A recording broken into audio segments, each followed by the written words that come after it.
নমস্কার বন্ধুরা, আমি স্বপ্না। আমার হাবজি গাবজি হেসেলে আপনাদের স্বাগত।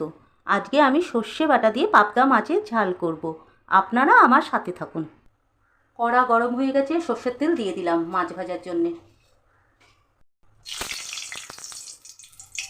তেল গরম হয়ে গেছে, মাছ ছেড়ে দিলাম।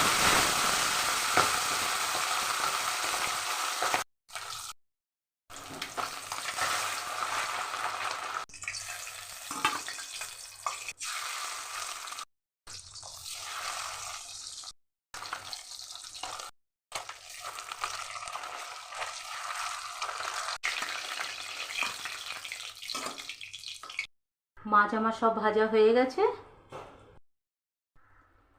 মাছের ঝালের জন্য কালো জিরে ফোড়ন দিয়ে দিলাম, টমেটো কুচোনো দিয়ে দিলাম। টমেটোটা একটু নরম হবে বলে নুন দিয়ে দিলাম।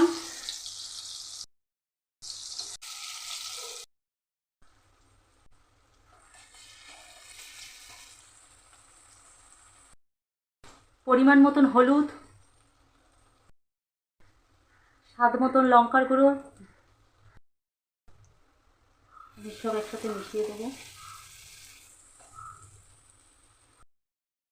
সামান্য একটু জল,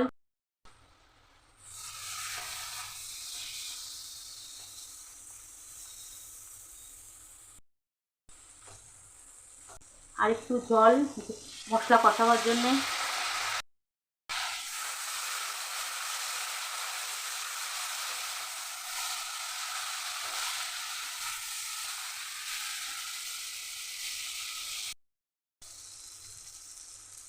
লঙ্কার গুঁড়ো, হলুদের কাঁচা গন্ধ চলে গেছে।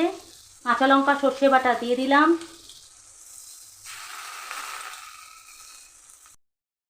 দুটো চেরা কাঁচা লঙ্কা দিয়ে দিলাম।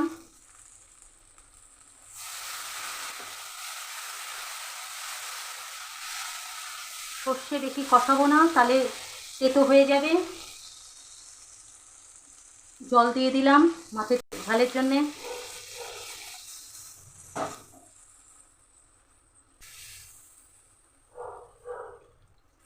ঝালের জন্য ঝোলটা ফুটে গেলে মাছ দেবো।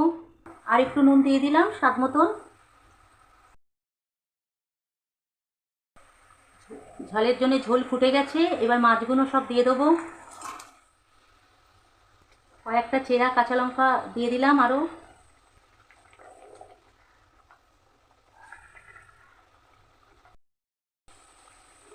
হয়ে গেছে আজকে আমার সর্ষে দিয়ে পাবদা মাছের ঝাল।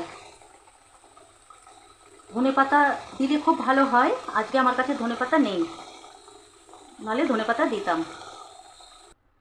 খুব সহজেই হয়ে গেল আমার সর্ষে বাটা দিয়ে পাবদা মাছের ঝাল। আপনারা এটা বানিয়ে খাবেন। যদি আমার রান্নাটি আপনাদের ভালো লাগে, লাইক, কমেন্ট, শেয়ার করবেন। অবশ্যই আমার চ্যানেলটিকে সাবস্ক্রাইব করে দেবেন। টাটা বন্ধুরা।